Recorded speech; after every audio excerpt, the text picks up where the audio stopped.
3, c'est parti. Bonjour tout le monde, bienvenue à l'épisode 26 du Classic Show. Aujourd'hui, notre invité, nul autre que Larry Vinette. Comment ça va? Ça va très bien, vous autres. Ça va très bien, merci. Hey Larry, écoute, je pense qu'à chaque fois qu'on faisait un poll sur notre Instagram, on était comme deviner quel invité qu'on va avoir. À chaque fois, on avait comme un call, c'est Larry. Fait que là, pour tous ces gens-là qui nous ont dit ça va être Larry, ben garde, ça l'est enfin, le temps. Fait qu'on est vraiment content de t'avoir avec nous. Fait que, tu vois, ce qu'on aime faire avec nos invités, là, comme je te parlais un petit peu avant qu'on commence, c'est vraiment d'aller chercher le parcours, les commencements, comment tu es tombé dans le fitness et tout. Fait que je sais pas si tu peux nous ramener en arrière dans les tout débuts pour toi. Là. Là, ben longtemps, oui. Je m'en souviens encore, comme si c'était hier. Écoute, moi, le fitness, j'ai tombé vraiment là-dedans pas par erreur, mais il n'y avait rien de plané là-dedans. Moi, les premières fois que j'ai commencé à lever des poids, j'avais 12 ans. C'était parce que en face de chez moi, il y avait un gars qui était plus vieux que moi qui bully, qui me poussait, puis tout. Puis j'étais trop petit puis trop jeune de me défendre. Lui, il était comme plusieurs années plus vieux que moi. Puis j'ai vu que mon père me regardait dans le miroir, dans la fenêtre. Puis il a vu tout qu'est-ce qui s'était passé. Moi, je suis rentré à la maison. J'étais en maudit. Puis mon père, il dit, OK, viens-t'en dans la cave. Il dit, je vais te montrer une coupe d'affaires. Fait que, il a sorti un vieux set de barbell avec un vieux banc puis des gants de boxe. Puis il me montrait comment boxer. Puis il a levé des poids. Fait que j'ai fait ça pendant une couple d'années. Après l'école, je finissais l'école, je retournais chez nous, j'avais des pas toute la nuit, pas toute la nuit, mais toute la soirée pour avoir fait des devoirs. Puis après ça, j'ai délaissé, puis j'ai commencé à faire d'autres sports. J'ai commencé à enseigner le ski alpin, puis j'ai fait d'autres affaires. Puis je suis devenu un skateboarder, puis un snowboarder. Puis moi, dans ma vie, c'est ça que je voulais faire. Je voulais faire des snowboards professionnellement. J'avais des commanditaires et tout. Puis moi, je travaillais dans le seul magasin de skateboard et snowboard qu'il y avait dans le temps à Montréal, qui s'appelait Footloose. Je ne sais pas s'il y a du monde qui se souvient de ça. Puis ben moi, j'étais un skater, snowboarder, puis c'était ça ma vie. Puis c'est ça que je voulais faire de ma vie, promener d'une montagne à une montagne, puis rider les meilleures montagnes du monde. Tout. Et puis, ben, ça a donné qu'il y a une année que je me suis cassé la même cheville 2 fois dans la même année, une fois en skateboard, une fois en snowboard. Et puis, un des propriétaires du skate shop où je travaillais allait au gym, le Gold's Gym à Montréal, qui était sur coin Sainte-Catherine puis Guy dans ce temps-là. Puis il dit, ben, viens au gym, puis viens faire la réhabilitation pour ta cheville, puis peut-être tu vas pouvoir retourner sur les pentes, puis tourner pro, puis tout. Je dis, ben, ça a bien de l'allure, ça. Fait que moi, je retourne au gym. Puis j'ai comme juste pogné à piqûre, puis j'ai commencé à faire des gains quand même assez rapidement dans le gymnase. Puis j'aimais ça. Le fait que je l'avais fait avant, quand j'avais 12 ans. Puis là, je suis rendu, j'ai à peu près 17 ans, là, rendu là. Okay. Puis ben, j'ai pogné à piqûre, je faisais des gains assez facilement. Puis des autres personnes dans le gymnase, ils me disaient, ben, écris-moi donc sur un morceau de papier, qu'est-ce que tu fais comme entraînement? Écris-moi qu'est-ce que tu manges une journée. Ben, correct, je commençais à faire ça, puis je commençais à, je m'en chargeais 10 piastres, puis à un moment donné, je commençais à m'intéresser plus à ça, fait que j'ai été me faire certifier comme entraîneur, puis ça a juste à donner que le magasin que j'achetais mes suppléments dans ce temps-là ouvrait un gymnase qui était le Arnold Gym dans le temps, sur la Rive-Sud de Montréal. Fait que, le gars, il dit, écoute, j'ouvre un gym. Je dis, hey, ça donne bien, je viens de me faire certifier comme entraîneur, j'ai un beau certificat, puis je ne sais pas quoi faire avec. Il dit, écoute, je suis prêt à te donner une job. Fait que je me suis fait engager le midnight shift, un shift un gym de 24 heures. Fait que la nuit, c'était moi qui fais du gym et qui remettais tous les poids à leur place. Puis ça me permet de m'entraîner. Puis dans mon temps libre, je pouvais faire mon entraînement privé à moi-même. Puis la business a tellement grossi vite que j'ai ouvert un bureau dans le gymnase. Puis j'avais plus besoin de travailler pour le gymnase. J'étais vraiment rendu à mon compte. Complètement. Puis c'est ça que je fais depuis les derniers 30 ans. Ça n'a juste jamais arrêté. Puis j'avais pas nécessairement de but de compétition non plus. Moi, je voulais aider les gens à être plus en forme, à être plus fort et tout. Puis il y a quelqu'un qui s'entraînait pour une compétition au gymnase que je travaillais. Puis il a dit, écoute, tu serais peut-être bon pour peut-être gagner ta classe, puis tu aurais peut-être y pensé. Moi, je n'avais pas vraiment pensé à ça. Je pensais peut-être une couple d'années. Fait que j'ai écoute, je vais dormir là-dessus, puis je vais prendre ma décision demain. Fait que le lendemain, je dis, OK, ben, je vais le faire. La compétition, c'était comme 6 semaines plus tard. C'était Vallée du Richelieu dans le temps. C'était à Saint-Jean-du-Richelieu en 1994. Fait que j'ai décidé de faire le concours avec 6 semaines de préparation. Puis, ben, j'ai gagné ma classe. J'ai gagné le toute catégorie. Puis j'ai gagné le meilleur poseur en plus. Fait que j'ai tout gagné ce qu'il y avait à offrir ce soir-là. Fait que ça part bien une carrière dans un nouveau sport. Quand tu gagnes tout l'overall, c'est comme, OK, c'est le fun. J'aime le feeling. Fait que je me suis dit, OK, je vais te donner 2 ans, puis je vais essayer pour, dans le temps, c'était Monsieur Montréal, là, au Québec de l'Ouest, qui appelait ça dans ce temps-là. Puis, fait que j'ai pris 2 ans off pour fait que un petit peu plus de masse, mais mieux me préparer que 6 semaines. Puis, j'ai fait Monsieur Montréal, je suis arrivé deuxième. L'année d'après, j'ai fait Monsieur Québec, je suis arrivé deuxième. Après ça, j'ai pris un bon break de compétition, puis j'ai refait un comeback en 2003. J'ai eu mes filles, j'ai eu 2 enfants en 99-2000. Puis en 2003, ça donnait que j'ai été à Cabane à sucre. J'ai mangé comme un porc. Puis ça donnait qu'il y avait un concours qui était encore un autre 6-7 semaines plus tard.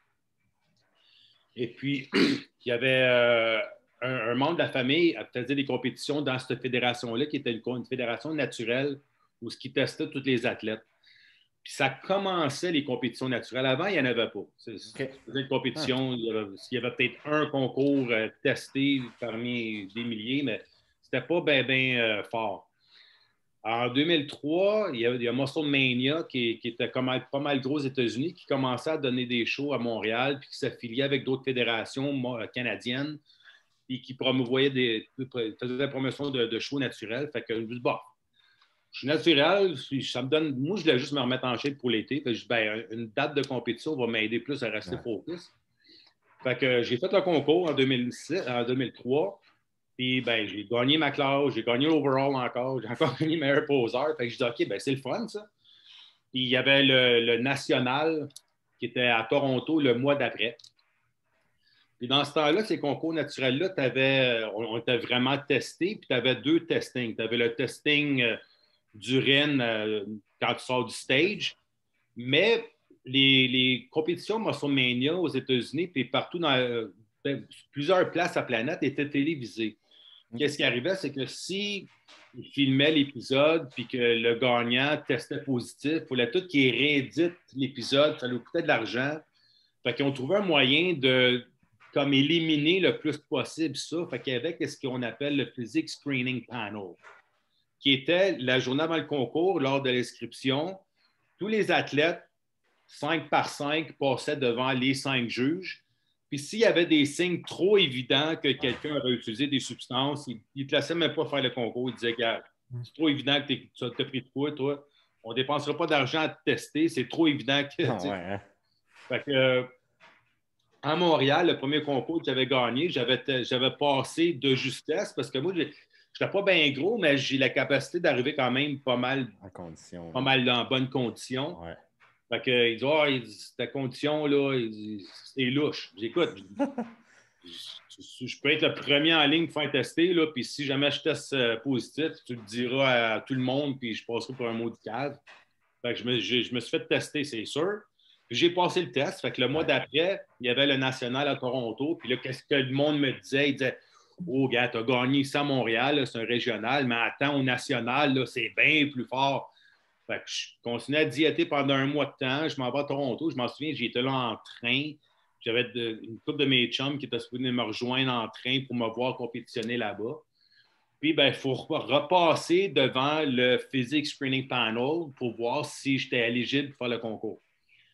Donc, je me présente, je fais l'inscription, je passe devant le panel, puis il y a 3 des 5 juges qui ne veulent pas que je compétitionne parce qu'ils disent « Je suis trop en condition, c'est impossible que tu es naturel, ils ne veulent rien savoir. » Là, je l'essaie de leur expliquer. Je dis, écoute, votre régional à Montréal, je l'ai fait il y a 4 semaines, j'ai gagné, j'ai testé négatif, puis je vais encore tester négatif là, mais si tu m'as laissé compétitionner à Montréal, S'il te plaît, laisse-moi oui. compétitionner à Toronto. Surtout que quand j'avais gagné à Montréal, c'était le président de la Fédération canadienne, qui était WNSO dans ce temps-là, qui m'avait invité. Il disait, hey, tu as gagné un choix à Montréal, j'espère qu'on va te voir à Toronto. Je dis, OK, je vais aller à Toronto. Fait que c'est d'autres qui m'invitent d'y aller, puis je rendu là, ils me disent, non, toi, tu ne compétitionnes pas, t'es toi en shape. Là, j'étais découragé raide. Il n'y a rien que je pouvais dire qui marchait. Même le juge en chef de la compétition, lui, il ne voulait rien savoir de me voir là. Fait que j'ai dit, OK, je suis découragé. Fait que je suis sorti de la piège, j'ai commencé à caler de l'eau. Je ne resterai pas déshydraté pour rien. Puis, j'ai appelé le train pour faut savoir s'il y a un train qui peut me ramener une journée d'avant parce que ça ne va rien rester là pour rien.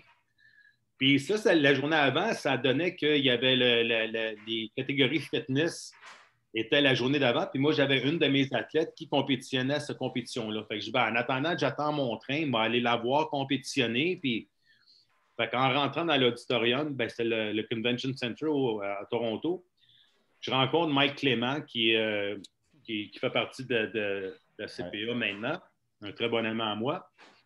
Et vous allez comprendre pourquoi c'est un très bon ami à moi. Je dois beaucoup à Mike. Fait qu'en rentrant dans l'auditorium, Mike était là, il me voit, puis il dit « Hey, ça fait depuis tantôt qu'on essaie de t'appeler, puis de te rejoindre. Il y a des bonnes possibilités que tu compétitionnes. » Là, j'écoute, arrêtez de jouer avec mes sentiments. Là, je compétitionne plus. Les gars, je viens de boire à peu près 3 litres d'eau puis manger à peu près 4 barres de chocolat. Là. Fait que, il dit, non, il dit, écoute, il m'explique la situation. Cette année-là, Musclemania était affilié avec la WNSO pour faire promouvoir le concours Musclemania à Montréal. Et puis, il y a un compétiteur qui est habitué de compétitionner avec le WNSO, que lui aussi, quand il est arrivé devant les juges, ils lui ont dit tu ne peux pas compétitionner, tu es trop en shape. Mais puisque c'est un habitué de la WNSO, le président américain de Musclemania, le président de Musclemania aux États-Unis a overturned la décision des juges. Okay. Il a dit non, il dit même si vous voulez, lui, il faut qu'il compétitionne, je le connais, tout. Fait que Mike Clément a pris ma défense, il dit écoute, si tu laisses lui compétitionner, il faudrait que tu laisses Larry compétitionner dans Montréal parce que le gars, il a gagné votre show à Montréal il y a 4 semaines. Vous l'avez invité à venir ici, puis là, vous ne lui donnez pas la chance. Puis je n'étais pas connu dans ce temps-là aux États-Unis. Fait que le gars de Musclemania, il ne savait pas pantoute j'étais qui. Fait qu'il m'a présenté, Mike m'a présenté à lui, puis Mike a dit écoute, si tu laisses l'autre compétitionner, puis tu ne laisses pas Larry compétitionner, tu trouves un autre juge demain matin parce que moi, je crée ma job là. Fait que Mike a vraiment mis sa job on the line pour moi, puis c'est pour ça que j'en suis éternellement reconnaissant. Fait que j'ai eu le droit de compétitionner au concours finalement. La chose, par exemple, qui est arrivée, c'est que quand je me suis présenté sur la scène le lendemain, le juge en chef qui ne voulait pas que je compétitionne était là, puis il me voit sur la scène, puis lui, il ne savait pas que j'allais me présenter. Oh my God, okay. Fait qu'il lui dit qu'est-ce qu'il fait là, lui? Fait que je ne me suis jamais fait comparer avec les 2 meilleurs du line-up. Puis la dernière comparaison, vous savez comment ça se passe, les boys de compétition de bodybuilding. La dernière comparaison, il a fait un call-out de 2 personnes, puis il a callé dans l'audience. OK, qui parmi ces 2 personnes-là vous pensez qui va remporter le titre ce soir? Moi, je n'étais pas parmi ces 2-là, fait que je savais que je n'avais aucune chance de gagner. Puis qu'ils ne me regardaient même pas. Ils ne m'ont jamais mis à côté. Lui, il était comme, il est là, mais je ne voulais pas qu'il soit là. Mais au moins, je ne le comparais pas pantoute. Fait que je suis arrivé 3e, puis j'étais juste content de compétitionner. J'aurais probablement pas gagné parce que le gagnant était très bon, mais je me voyais probablement 2e. Mais c'est pas grave. Je me suis dit, écoute, c'est ma première année, je fais un comeback. C'est bien correct. J'ai refait le même concours l'année d'après, encore à Toronto, puis j'ai gagné ma classe, j'ai gagné catégorie, de toute catégorie, puis j'ai gagné ma carte professionnelle Musclemania en même temps que ma carte professionnelle WNSO parce que c'est la même chose. Comme. Puis moi, j'étais déjà inscrit parce qu'à Musclemania, tu as 2 shows pro par année. Tu as le World Championship et tu as aussi le Super Body qui se passe en Floride, en Miami. Moi, j'étais déjà inscrit comme amateur pour faire le show à Miami qui était une semaine après le national. Donc, mais là, puisque j'avais gagné ma carte de pro, j'étais éligible de le faire dans la catégorie des pros. Donc, je me suis inscrit dans les pros la semaine d'après. Mon premier show pro de toutes les fédérations que j'ai jamais fait. Puis, je suis arrivé deuxième dans les pros. Fait que ça m'a mis un petit peu sur la map au niveau WrestleMania des États-Unis. Puis WrestleMania, c'est quand même vraiment gros aux États-Unis, surtout en Floride. Fait que l'inscription, tu as une tonne de photographes qui prennent plein de photos pour les magazines. Fait que là, je me suis fait un petit peu découvrir, puis j'ai fait mon premier feature dans Muscle Mag international. Ça, j'ai une petite question, vite, vite. Tu étais avec quel âge rendu là, à la carte pro? Ça, c'est en 2003, j'ai fait mon comeback. 2004, j'ai gagné ma carte professionnelle Muscle Mania. Okay. Écoute, je viens d'avoir 50 ans, je suis né en 71, fait la maths. Fait que, puis c'est ça. Fait que j'ai fait le concours Muscle Mania Pro, je suis arrivé deuxième, ça m'a fait un petit peu découvrir en dehors du Québec. La même année, il y avait d'autres fédérations. Il y avait le INBA, le International Natural Bodybuilding Association, qui faisait le national à Toronto. Je l'ai fait, je l'ai gagné. Fait que j'ai gagné ma carte. Quand tu tournes professionnel INBA, tu es rendu PNBA, Professional Natural Bodybuilding Association. Avec cette qualification-là, j'ai fait univers naturel à Los Angeles. Puis, j'étais arrivé troisième. Par la suite, il y avait la compagnie de suppléments MVP avait fait un concours de physique. C'était pas un concours de bodybuilding, c'était ouvert à tout le monde. J'avais gagné ça aussi. Ça va me donner une commandite avec les suppléments MVP. Donner un petit peu plus de visibilité. Puis, il y a une autre fédération qui avait compétitionné aussi. J'avais aussi une carte de pro. J'ai eu 5 cartes de pro dans 4 en un an. Puis, quand j'ai commencé à m'entraîner, moi, c'est sûr, j'ai commencé à m'entraîner. Il y avait Conan avec Arnold, puis il y avait encore Lou Ferrigno avec le Hulk qui jouait toutes les semaines. Fait que, puis eux autres, ils étaient pro IFBB. Fait que quand j'ai commencé à compétitionner puis à m'entraîner, moi, c'était la carte IFBB que je voulais. C'est comme. J'étais pro dans 4 fédérations, mais c'était pas encore la IFBB. C'est comme si c'était un professionnel au hockey dans une ligue en Europe, mais tu n'es pas dans la LNH, fait que tu n'es pas vraiment un joueur de hockey professionnel. Tu sais. Fait que les concours naturels, j'ai fait ça pendant un petit bout. 2005, il faisait le premier. WNSO est devenu Fame, qui est devenue la plus grosse fédération de bodybuilding naturel sur la planète. C'était énorme. Puis en 2005, on fait le premier championnat mondial qui était à Toronto, encore au Convention Center. Il y avait tellement d'athlètes, il y avait 2 stages en même temps qui runnaient. C'était toute la fin de semaine au complet. Le Convention Center rempli plus que quand il y a le Toronto Pro. C'était débile. Puis fait que le premier World Championship Natural pour Fame, c'est moi qui l'ai remporté. Avec ça, il y avait Robert Kennedy qui était le gars en charge de Muscle Mag, Reps Magazine, Oxygen Magazine, des encyclopédies et tout, qui était là à ce concours-là, puis qui m'a découvert, puis qui m'a offert un contrat d'exclusivité avec Reps Magazine, qui était le nouveau magazine qui voulait sortir, ça n'a pas encore sorti, qui était comme l'avant-gardiste du classic bodybuilding qu'on a maintenant. Il voyait que le bodybuilding, ça en est de plus en plus freak.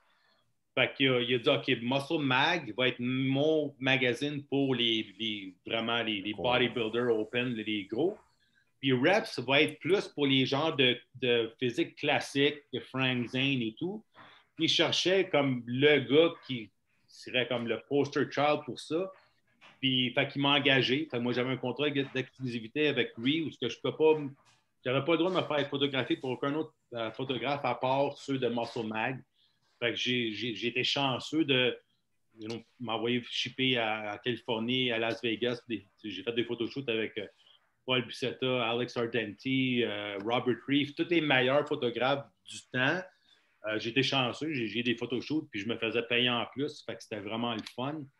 Mais c'était un culture shock vraiment, là, être au Gold's Gym à Venice Beach. Puis spotlight sur toi, puis t'as pas de chandail sur le dos à huiler, puis t'as Lou Ferrigno à côté qui s'entraîne, puis Lee Priest, puis tous les autres. Puis... Parce que je n'étais pas encore un pro IFBB. Dans ce temps-là, j'étais le pro World Champion naturel. Mais le petit inner circle d'IFBB, c'est comme, t'es pas IFBB, fait que you're not one of us. Mais c'est quand même le fun. Fait que j'ai fait ça 2005. 2006, j'ai gagné le championnat mondial, mais en couple avec Sylvia Tremblay. On a fait une genre de routine de Tarzan and Jane. Puis, le fun, ça avait fait le cover d'un magazine de muscles d'Afrique du Sud. Parce que j'avais un beau petit costume léopard. Tarzan, c'était cute au bout. Fait que, c'était mon dernier concours en 2006. Jusqu'en 2009, j'ai su que le national pour dans ce temps-là, c'est pas FCPAQ, mais CBBF, pour les IFBB, était à Montréal. Donc, j'ai demandé si je peux avoir une dérogation puisque j'avais gagné un championnat mondial pour ne pas avoir à refaire un régional puis un provincial. Fait qu'il dit, OK, avec ton championnat mondial, ça te donne le droit d'aller tout de suite au national. Fait que j'ai compétitionné à Monsieur Canada pour ma première fois en 2009. J'ai arrivé deuxième. J'ai fait 2010, j'ai arrivé deuxième.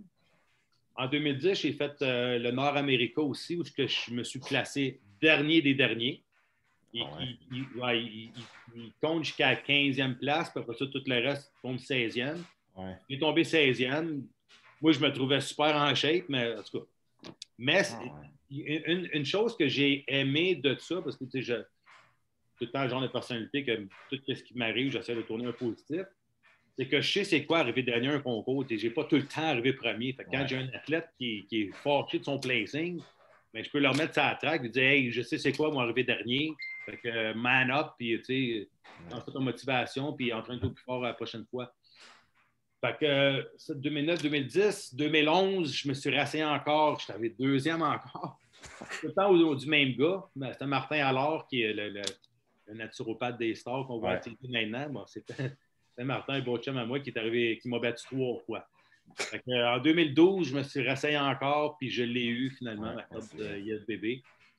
Et puis, depuis ce temps-là, j'ai fait 2 concours pro. J'ai fait San Antonio Pro, parce que je me suis placé 6e. J'ai perdu par 1 point en arrière de John Meadows. Fait que, un peu plus, j'avais une petite médaille. En 2016, j'ai fait mon dernier concours, c'est Vancouver Pro, puis j'étais arrivé 7e. Fait que j'étais bien content. Je voulais. Ça n'a jamais été mon but premier de gagner un concours pro. Moi, je voulais ma carte pro, puis je voulais faire une coupe de concours pro, dire que je l'ai faite, mais c'était pas mon but de. Je veux me voir sur le stage de l'Olympia. Je sais où je me situe avec ma génétique et tout, là, puis je n'étais pas prête à aller jusqu'à là, parce que ça implique trop de choses que je ne suis pas prête à faire. Fait que je dis, je vais me contenter de ça, c'est bien correct. Puis je veux plus me concentrer sur le fait que ça fait 30 ans que je suis coach, puis j'entraîne beaucoup de monde des compétitions, puis je veux me concentrer plus là-dessus. Puis quand mes athlètes se placent bien en concours, j'ai la petite fierté que c'est comme un petit peu moi aussi qui a gagné là-dedans. Là, on dirait que pendant que tu parlais, j'avais plein de points. J'étais comme, OK, je veux savoir ça, je veux savoir ça. Moi, ce qui est une des premières choses que tu as dit qui est vraiment comme, pas piqué ma curiosité, mais à ton premier concours, dans le fond, tu avais fait comme une courte préparation. Puis, tu sais, dans le fond, tu avais comme tout gagné là-bas, tu sais. Puis, ce qui m'impressionnait le plus, c'est du meilleur poseur, mais à ton premier concours, tu sais. Ouais. Fait que pour toi, c'est-tu quelque chose qui est venu comme vraiment facilement ou c'est quelque chose que tu as pratiqué, il y avait quelqu'un qui t'aidait? Comment ça s'est passé pour le posing en particulier? J'ai toujours été plus artistique que sportif dans ma jeunesse. Donc, moi, les arts, ça m'a toujours beaucoup attiré. J'ai fait du théâtre quand j'étais bien jeune. Puis là, le côté j'ai fait du breakdancing. Quand le breakdancing a sorti, j'aimais beaucoup ça, m'expresser dans ces manières-là. Fait que ça venait vraiment me chercher le bodybuilding parce que c'était vraiment une bonne combinaison entre un sport et de l'art. Ouais. Le posing, j'ai eu Maurice Legault qui m'a aidé au tout début à me donner une base de posing. Maurice est un vieux de la vieille, travaillé avec Wilson Roberts dans le temps. Tu as connu Arnold, c'était vraiment un vieux de la vieille du bodybuilding. Il est encore en vie. Je ne sais pas quel âge il a, là, mais il est encore là, ce bonhomme. Mais il m'a donné une petite base, puis après ça, j'ai juste développé par moi-même, puis regardé des vidéos, puis regarder des Little Brada, puis des choses comme ça, puis ça m'a inspiré beaucoup. Mais la scène, les routines, j'ai toujours eu... j'avais hâte, moi, backstage, d'embarquer sur le stage. J'ai jamais, oh fuck, je m'en vais me montrer un petit maillot devant un paquet de monde. Je suis un gars réservé, je suis un gars quand même gêné, d'un certain sens, mais sur la scène, je suis vraiment à l'aise, puis j'ai du fun. J'ai hâte d'embarquer sur le stage, puis faire mon affaire. Puis, je pense que je n'aurais pas été en bodybuilding ou entraîneur. Je pense que j'aurais probablement été un chanteur dans un band rock ou quelque chose où tu as une foule après toi là, qui tripe ce que tu fais. Là. J'aime beaucoup ce côté-là. Puis, t'étais-tu du genre, exemple, quand tu faisais une routine, est-ce que toi, tu aurais préparé une chorégraphie d'avance et tout, ou c'est vraiment plus... je trouve que des fois, les gars qui sont plus artistiques vont avoir, mettons, une toune en tête, puis legit, ils s'expriment dessus, puis ils savent un peu leur pose qui fit bien avec leur corps, mais ils vont avec la toune. T'étais-tu plus comme ça, ou... Ouais, j'avais une petite idée de qu'est-ce que je voulais faire. Puis, mais tu sais, les fois que j'avais comme une routine quasiment toute montée, là, j'embarquais ça à la scène, puis après la troisième pause, je me fuckais, puis là, j'improvisais, puis le monde disait « Hey, c'était écœurant! » Je dis « Non, je me suis tout fucké! »« Mais non, ça paraissait pas, t'as gagné meilleur poseur encore! » Ah, ok, cool, mais c'était pas ça que j'avais planifié. C'est vrai de ça. Moi aussi, j'ai gagné des prix de meilleur poseur, puis c'est comme ça que je fonctionne aussi. On dirait que quand tu le planifies trop, tu buzzes, c'est pas toi. Fait que tu as ta toune, puis tu y vas, puis là, le monde dit hey, t'as pratiqué ça combien de temps? Tu dis j'ai pratiqué ça hier, là, dans le fond. Là, le monter, ouais, ok. T'sais. Fait que c'est ça. Je suis content de l'entendre parce que souvent, ça vient un petit peu tout seul, surtout le côté artistique de ça. Là. Ouais, ayant coaché beaucoup de monde en 30 ans, le posing, c'est vraiment quelque chose, tu l'as. Il y en a qui sont vraiment loin de la notion de posing. On dirait qu'ils n'ont aucune proprioception. On dirait qu'ils n'ont pas de miroir chez eux. Il y a du monde, il faut vraiment que tu travailles fort, puis il y a du monde, ça vient naturel. Là.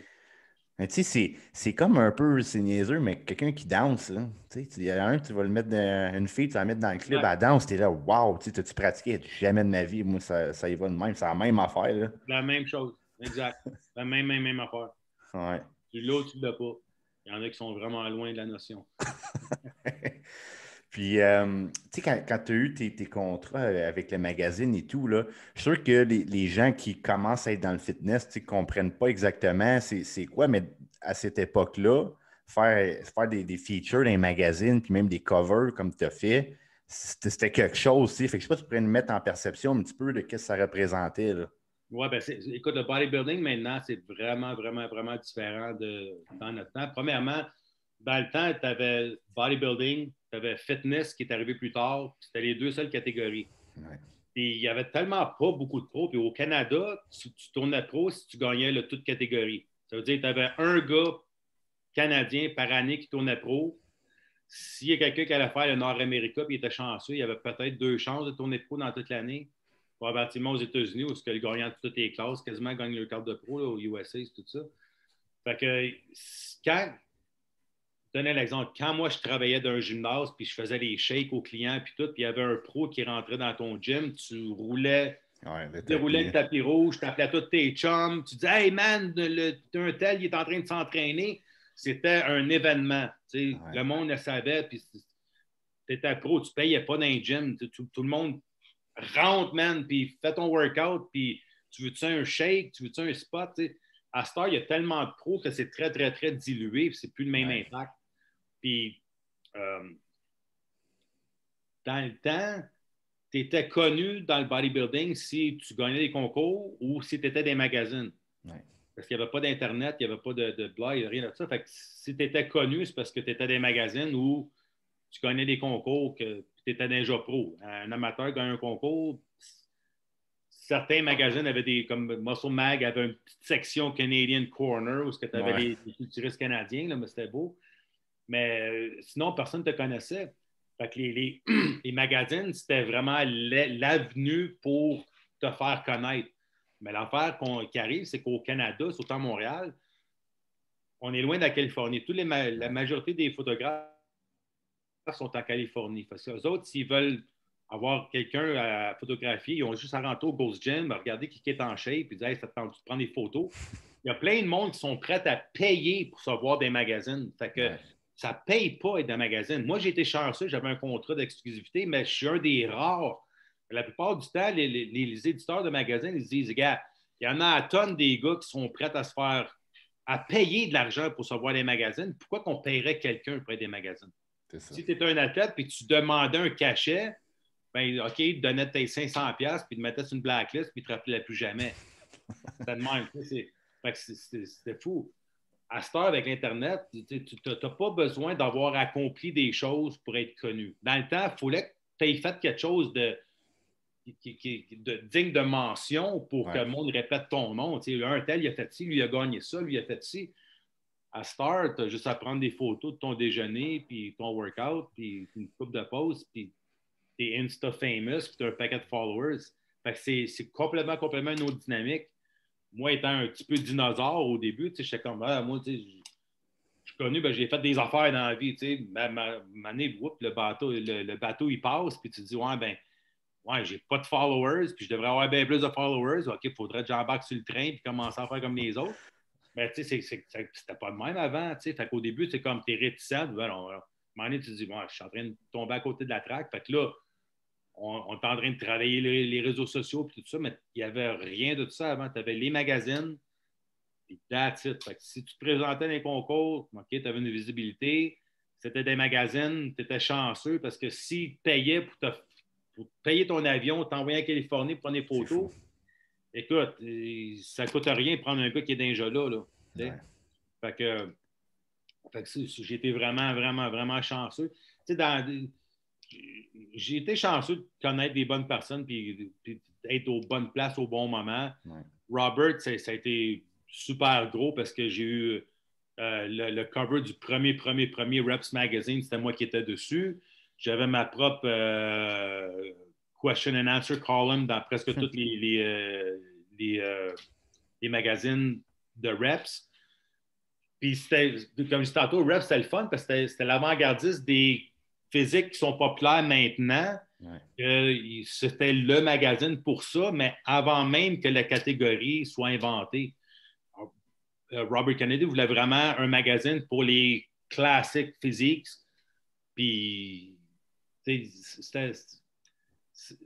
c'est plate qui est décédé. Moi, j'ai eu 2 mentors, puis les 2 mentors que j'ai eus sont décédés. Mais j'aurais aimé ça qu'il reste plus longtemps puis qu'il continue à faire ce qu'il faisait parce qu'il y avait des bonnes idées. Il avait sorti l'encyclopédie de bodybuilding. Celui avant moi, c'était Arnold qui était sur le cover. Okay. Le dernier qu'il a fait, c'était moi qui étais sur le cover puis sur le back cover. Fait que c'était une grosse honneur pour moi d'avoir fait ça.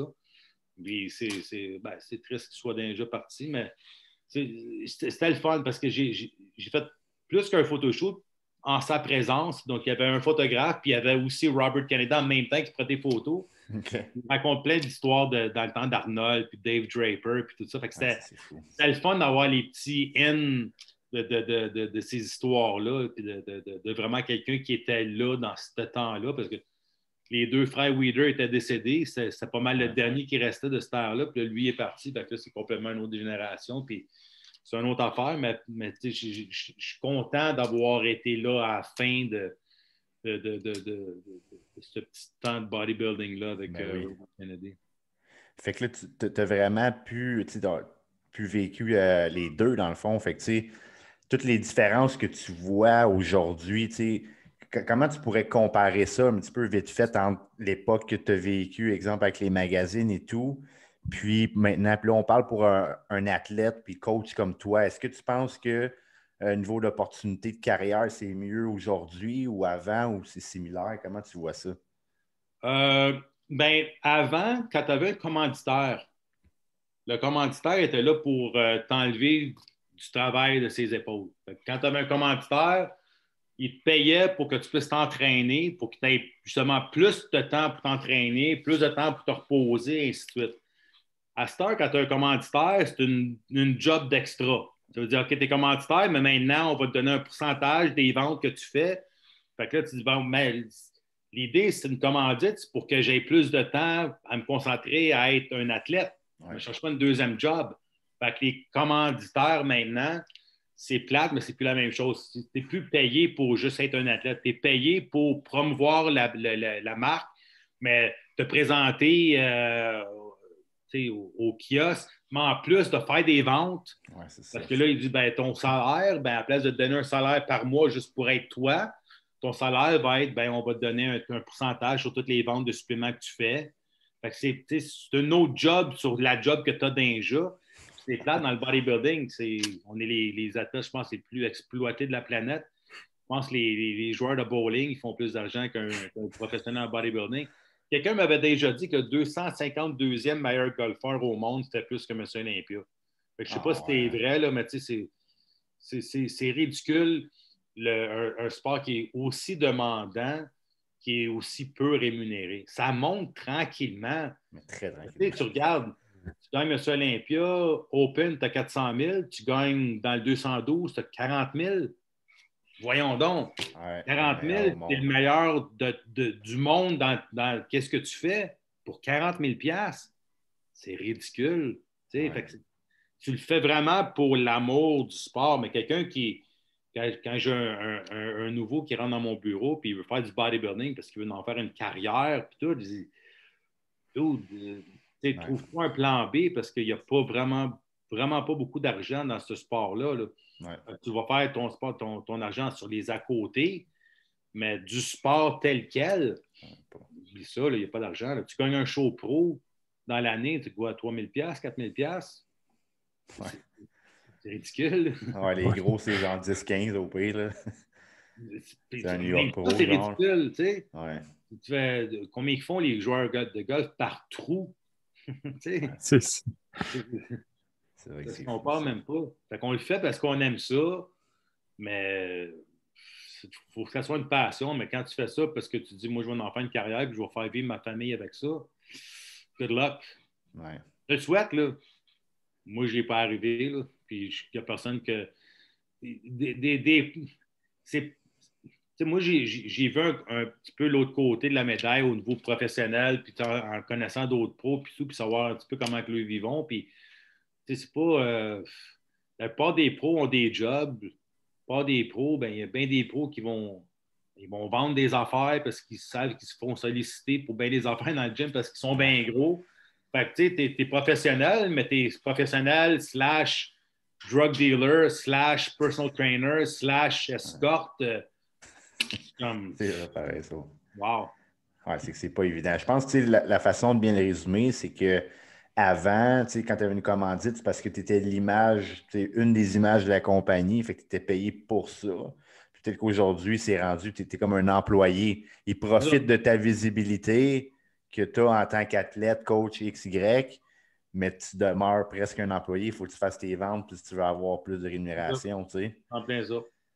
Ouais, c'est vraiment différent, ça c'est sûr. Fait que, par rapport à ton coaching, là, si je comprends bien, tu as commencé à coacher des gens depuis tes débuts. Fait que c'est quelque chose que tu as gardé là, depuis que tu as commencé tout le temps. Est-ce que c'était, justement, on parle de travail que tu avais besoin pour vivre. Est-ce que c'est quelque chose que tu faisais comme à temps plein depuis le début? Oui, ça fait 30 ans que je suis entraîneur à temps plein, full-time. C'est juste ça que je fais. J'ai toujours été à mon compte comme entraîneur. C'est quand même impressionnant, honnêtement, ça. Là, à ton compte, pour 30 ans, c'est quelque chose. Ouais. OK, puis... J'ai pas mal tout vu. C'est sûr. C'est sûr. Les cas de problème, ça me fait plus peur à ça. J'ai pas mal tout vu qu'est-ce qui peut se voir en fait d'athlètes, de clients, de cas spéciaux. C'est ce qui est le fun avec l'entraînement, c'est que c'est vraiment poser les bonnes questions, ramasser le plus de data sur quelqu'un, puis vraiment sortir quelque chose de personnalisé, tailor-made. Tout le monde est différent. Ouais. C'est vraiment là, qui est un casse-tête devant toi, puis quelle va être la meilleure manière de monter le casse-tête sans perdre de pièces, puis le monter le plus vite possible. Puis, fait que je suis encore, il n'y a pas un matin, je me suis levé puis ça me faisait chier d'aller travailler. Ouais. Il n'y a pas un matin à 30 ans. J'ai toujours aimé ce que je faisais. Je trouve ça tout le temps un bon challenge. Puis non, je suis vraiment. Tu sais, j'ai toujours. Ma première job était j'étais un moniteur de ski alpin. Ça, c'est très technique comme sport. Fait que depuis un très bas âge, je suis comme habitué d'être un pédagogue au niveau sportif. Ça vient comme naturel pour moi. Fait que, puis j'aime ça. Fait que quand tu aimes qu'est-ce que tu fais,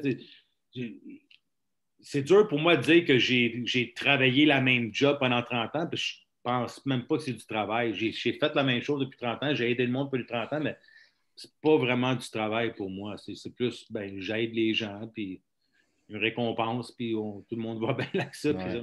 c'est un win-win.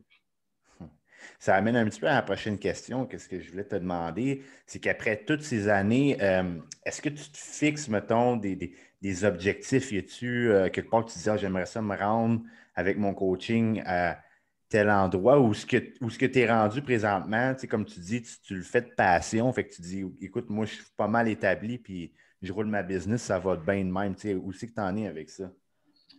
Pour l'instant, moi, je vais tout le temps par étapes. Moi, il y a longtemps que j'avais lu le livre de One Thing, puis je sais que tu ne peux pas exceller dans 15 choses en même temps dans ta vie, il faut que tu fasses des choix.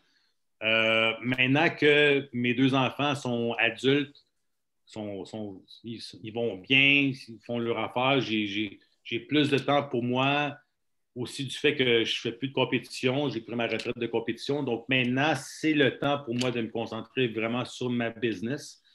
Et puis la semaine passée, je viens d'avoir 50 ans. Donc, ça fait déjà 10 ans que j'ai plus que 40 ans d'expérience. Donc, ma business, tranquillement, je l'amène online beaucoup à cause du COVID. On n'a pas trop beaucoup fait bien le choix. Ouais. Mais quand tu amènes tes business online, il faut vraiment que tu niches down ta clientèle. Donc, j'ai toujours entraîné monsieur, madame, tout le monde, que ce soit des compétitions ou pas des compétitions, fat loss, weight gain, n'importe qui, je suis capable de t'entraîner, mais online, je vais nicher plus vers les gars de 40 ans qui se regardent dans le miroir et se disent ouais, il me semble que j'aurais eu une meilleure shape à date. Les gars que ça fait longtemps qu'ils s'entraînent et qui sont juste pas encore contents de la shape qu'ils ont, puis qui veulent vraiment là, couper toute la bullshit pour savoir exactement, bon, OK, je suis 40 ans, j'ai 45, j'ai 50 ans. Qu'est-ce que je fais? Qu'est-ce qui est la méthode la plus optimale pour moi de m'entraîner, de manger, de récupérer et tout? Et comme j'ai dit, ben, il y a déjà 10 ans d'expérience à être au-dessus de 40 ans. Je m'enligne vers être l'expert mondial pour les grisonnants qui sont des gym rats. Eh oui, parce que clairement, pour les gens peut-être qui te connaissent moins, là, qui nous écoutent là, en ce moment, là, personne ne pourrait dire que tu as 50 ans. Là. Depuis que peut-être un peu tes cheveux et ta barbe ils ont tourné vers le blanc, là, mais sinon, on enlève ça, là, puis tu es encore très en shape. Tout, fait que je pense qu'avec la niche, tu vas aller chercher. Fait que, avec toute ton expérience, tes connaissances, puis la shape qui va avec, je pense que c'est le parfait match pour aller chercher ce que tu veux. Là. Mais tu sais, je viens d'avoir 50, là, puis je me sens mieux que quand j'avais 25 ans. Littéralement, tu sais, c'est pas des menteries, là. Tu sais, quand j'avais 25 ans, c'était le but d'être le plus gros possible. Fait que tu manges tout le temps, tu es fatigué, c'est tough quand il y a la masse musculaire. Surtout quand tu n'as pas une grosse appétit, là, puis te gaver, c'est pas le fun. Maintenant que j'ai pas ce stress-là, je mange quand que ça me tente, je mange 3 repas par jour, puis je suis bien content avec ça.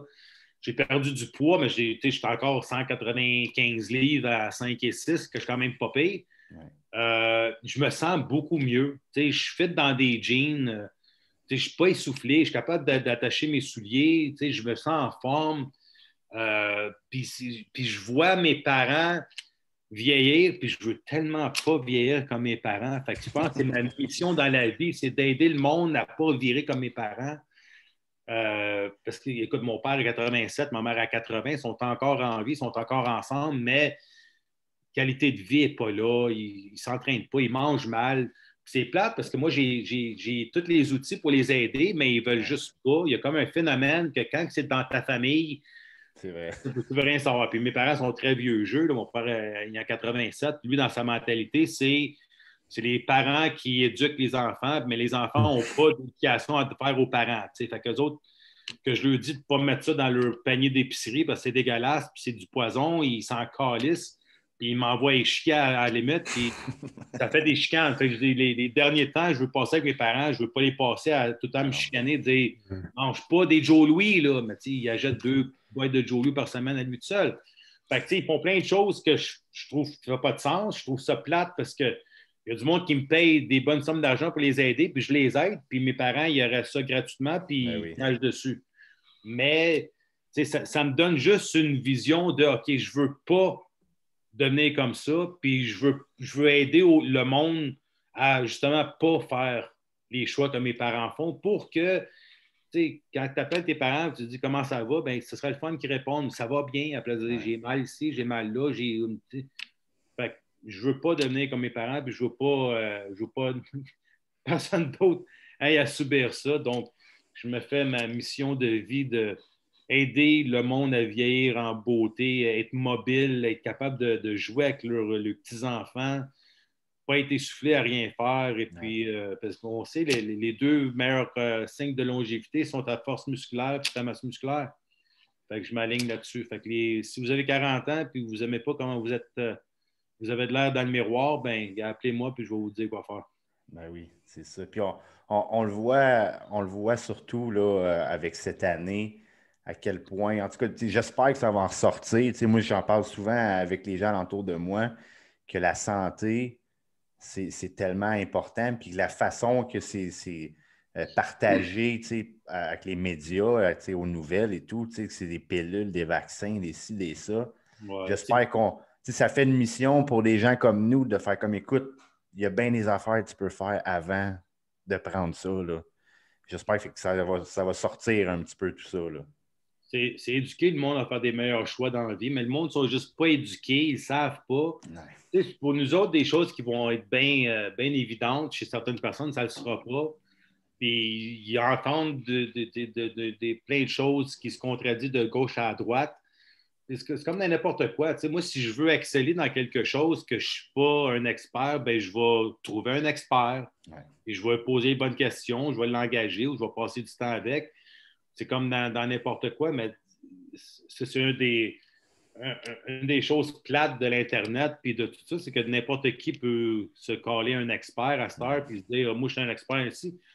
On a vu cette semaine avec V-Shred, il se fait détruire cette semaine à plomb. Là, c'est vrai. Il y a un petit Bodo qui vient de faire son partie aussi. Mais il y en a plusieurs du monde de même. Il y en a qui sont vraiment, vraiment dangereux. Il y a des entraîneurs au Canada qui sont très, très dangereux aussi. Mais c'est au monde de poser les bonnes questions puis aller avec des références. Moi, la plupart de mes clients, c'est des références de d'autres clients. De poser les bonnes questions, puis de demander au monde, puis il y a des moyens de s'informer, mais avec l'Internet, tu ne le sais plus. Ah, le gars, il y a 1 million de personnes qui le suivent, ben ça, il doit être bon. C'est pas tout le temps le cas. Tu as beaucoup de charlatans, puis beaucoup de monde qui donne des informations très dangereuses. Fait que mais c'est quoi? Faut que le monde s'informe. Puis on est beaucoup qui donnent des bonnes informations, mais il y en a malheureusement beaucoup qui donnent des mauvaises informations puis qui risquent vraiment de blesser du monde. Puis surtout, comme dans un milieu comme le bodybuilding, il y en a bien que, une couple d'années, ils écoutaient tout ce que Rich Piana il disait, puis ça faisait bien du sens. Hein? Il est où Rich en ce moment? C'est plate à dire, mais c'est ça. Puis il n'arrêtait pas de dire I know what I'm doing, I know what I'm doing. Ben, en quelque part, tu joues avec le feu, à un moment donné, you're gonna get burned. Fait qu'il faut faire attention. Il faut vraiment faire attention. Puis il y a beaucoup de. Moi, j'entends souvent dire tel pro, il prend telle affaire, puis tel pro, il prend. La plupart du temps, c'est même pas vrai. Là. C'est ça. La plupart des pros sont pros, puis ils seraient complètement naturels, puis ils seraient encore professionnels. C'est ça. C'est du monde qui ont des bonnes génétiques, puis que la part le monde, il ne dose pas comme que le monde pense qu'il dose. Ils ne prennent pas des 10 000 mg de whatever. Pour la plupart du temps, ce n'est pas ça qui se passe. Sauf que le monde compense le manque de génétique avec des substances, puis je pense que c'est ça qui fait la grosse différence. Mais j'ai aidé du monde, moi, à tourner pro là, avec des moins que qu'est-ce que quelqu'un pourrait prendre pour un régional. Je suis content aussi de t'entendre dire ça, là, parce que je pense qu'il y en a beaucoup qui ne comprennent pas que la génétique apporte à un certain point, puis ce pas les produits qui vont faire en sorte qu'ils vont battre la génétique en tant que telle. Là. C'est un sport de génétique. Ouais, Si t'es pas né avec des longues clavicules et une petite taille, t'as un désavantage. Puis compenser avec des drogues, ça fait pas la job. T'sais. On a pas mal tout vu l'entrevue avec Ronnie Coleman. Puis moi, je le crois, Ronnie, quand il dit « je suis tourné pro puis j'étais naturel ouais, ». Probablement. ouais, oui. J'en connais, moi, des pros qui sont naturels. Puis le monde dit hey, « c'est impossible ». Je te le dis, moi. Il y en a des freaks. J'en ai vu dans ma carrière des freaks. Il n'y en a pas beaucoup, là. Tu vas en croiser une couple dans toute ta vie, là. Mais il y en a. Ouais. Si tu pognes un freak, puis qu'il a en plus une bonne génétique sur les récepteurs de qu'est-ce que lui il prend, ça agit 100 fois plus que comment ça agirait sur toi. Bien là, ça fait des méga freaks qui sont juste comme inimaginablement gros. Mais il y a une génétique sur toute il y a une génétique de ne pas se blesser, il y a une génétique d'être capable de n'en prendre beaucoup. Ouais. Il y a une super grosse appétit en plus. Il y a une petite taille et des grosses clavicules. Il y a du monde qui l'ont, toute cette affaire-là. Ils sont chanceux et ils excellent dans ce sport-là. Il y a une comparaison que j'ai entendue l'autre jour et que je n'avais jamais pensé, mais il y a des gens qui mesurent quasiment 7 pieds, des fois au-dessus de 7 pieds. Le gars, il ne mesure pas ça parce qu'il a pris une certaine drogue. Là. Exact. C'est un petit peu le même principe pour un gars qui développe une masse musculaire plus que la normale. Les gars, c'est juste que ça, c'est tellement comme impressionnant pour les yeux de certaines personnes qui ne peuvent pas le rationaliser. Je pense que c'est vraiment ça qui fait que le monde chiale autant. Mais je pense qu'on s'en va dans une bonne direction avec tous les podcasts que les gens font. Il y a beaucoup de professionnels qui le font, puis qui vraiment, là, les gens ont un petit peu l'impression de communiquer directement.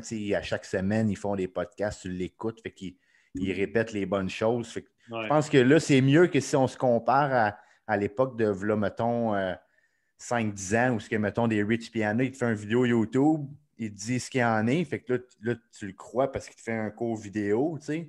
Mais c'est pas vraiment du réel engagement comme les podcasts et les questions-réponses qu'on a aujourd'hui. Qu'est-ce qu'il fait avec les podcasts? C'est qu'en posant les questions, tu peux savoir un petit peu plus de l'individu, puis tu peux savoir comment il répond. Bon, il a une tête sur les épaules ou il fait juste répéter un texte comme certaines fois. Ben oui. Mais on en est rendu là. Mais le bodybuilding, c'est carrément un sport de génétique. C'est le monde qui va exceller. En quelque part, ils ont choisi des bons parents. Moi, si je voudrais jouer au basketball à 5 pieds 6 et 3 quarts, j'ai pas de la génétique pour. Je peux dribbler la balle super bien, mais j'ai un désavantage génétique, puis il n'y a rien que je peux faire. Mais si tu es né avec des muscles au Twitch, tu es plus fait pour faire un marathon, puis tu dis, moi, je veux être un bodybuilder open class. Ça va être tough. Ça n'arrivera pas. Là. Tu peux t'essayer. Tu vas changer ton physique, tu vas l'améliorer. Ouais. Pas au point à être compétitif envers l'élite mondiale de ce sport. La génétique joue un gros rôle sur bien des plans. Comme je dis, ton appétit, ta shape, ta discipline de Chris, tu n'as pas le manger ton burger quand tu es à 2 semaines du concours.